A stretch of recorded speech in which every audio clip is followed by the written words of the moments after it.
One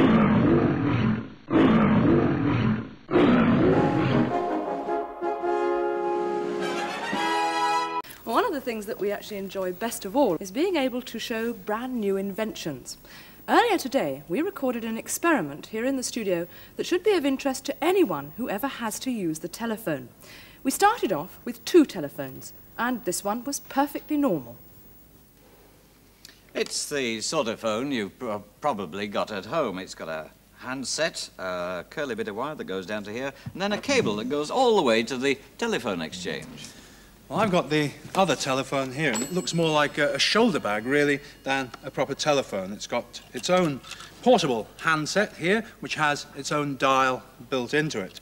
And the thing that makes it so unusual is if I get up and walk around, you'll see that there are absolutely no trailing cables of any kind. It's not connected to anything at all, because it's got its own built-in transmitter and receiver.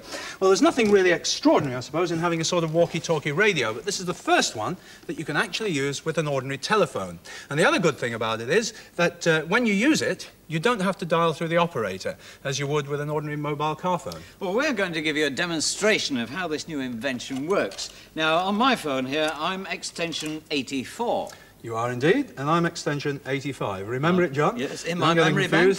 You're 84, OK? I'll tell you what, Petra and I will stay here in a nice warm studio. You can take Shep for a walk. I knew you were going to say that. Well, I will. Come on, Sheppy, you come with me, because I'm going to go right out of the studio, out to the Blue Peter Garden.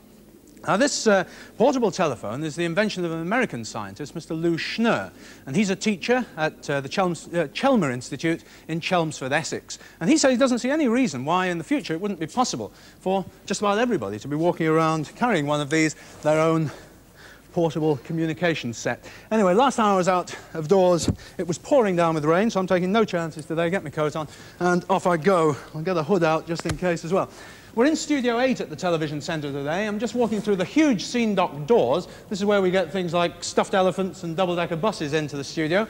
Outside here, there's a ring road. This is used for moving scenery around. And if you watch Top of the Pops, you probably recognise that bit of scenery there. Anyway, I'm going out through the doors now. And once outside here, on my right over there is the BBC canteen block.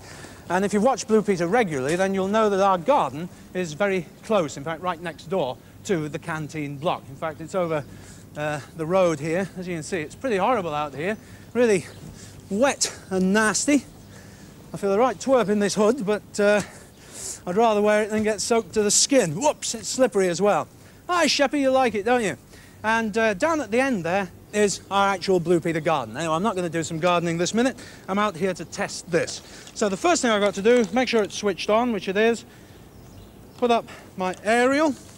Now, 2 things I must do. First of all, by the magic of television, you'll be able to see Johnny waiting for my call at the same time as I'm speaking to you. So, first of all, to make sure I've got a line, dial 0. That's the same as picking up a handset. That's it, I've got the line. Now, his number, 84. And it's ringing in the studio. Hello, John Noakes here. Hello, John. Fancy seeing you. Or rather hearing you. I can't see you at all, actually. What's it like out there? It's soaking wet as well, you know, but it's lovely in the studio, isn't it? Oh, it's lovely and dry. I'm going to send Shep back in to jump all over you. He's getting soaked rushing around out here at the moment. Anyway, we've shown that it works this way, me dialing you. So don't put the phone down for a minute, because I've got to cancel the circuits first. So I'm going to press the button now, and you'll hear the dots, the little clicking sound. That's it. It's gone now. So the circuit's now clear for Johnny to try to ring me. Well, the clicking sounds have stopped, so if I put it back down, pick it up, his number was 85, yeah. All right, should be ringing. There we go.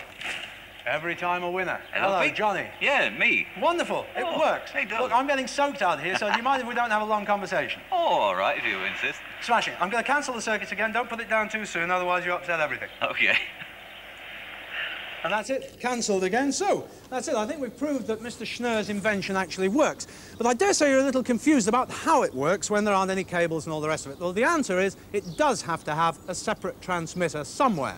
Well, the one that we're using is way up there with Leslie on the Television Centre roof. It's approximately 30 metres above ground level, and as you can see from here, I've got a very good view of peat and a rather soggy, damp-looking Blue Peter garden. The aerial and the transmitter, which have been relaying the conversations to and from Peter's roving phone, are ordinary pieces of radio equipment. The interesting piece is fitted in underneath the transmitter behind this plate here. There's lots of special circuits, and it's the circuits which have been dealing not only with the simple conversational side of the exercise, but also with the actual dialing mechanism part, and that is the tricky bit. Well, if you use your mobile phone anywhere within a 7-mile radius of this equipment, you should actually be able to speak to a friend from all sorts of places, up a mountain, in a boat in the middle of a lake, or in the middle of a field. And I do think that this development is going to be a great boon to people who are very busy, but who need to communicate with people who are at a bit of a distance and who haven't got a proper telephone handy. People like businessmen and particularly farmers and doctors. Very good development indeed.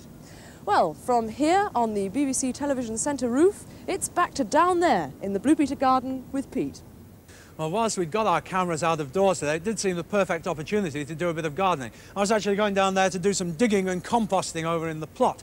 But I mean, it's ridiculous. It's like a major disaster area down here at the moment. It's very muddy, pointless doing anything, so we'll have to leave that till another day. Something I will point out, though, just whilst I'm out here, is the grass. Because if you remember, when we were out here during the summer, it was really very parched and brown. Well, now it's lush and green, so the rain's doing us a lot of good. But myself, I don't actually like it. The cameraman's nodding in agreement too, so from a very wet outside, back to a nice warm indoor studio.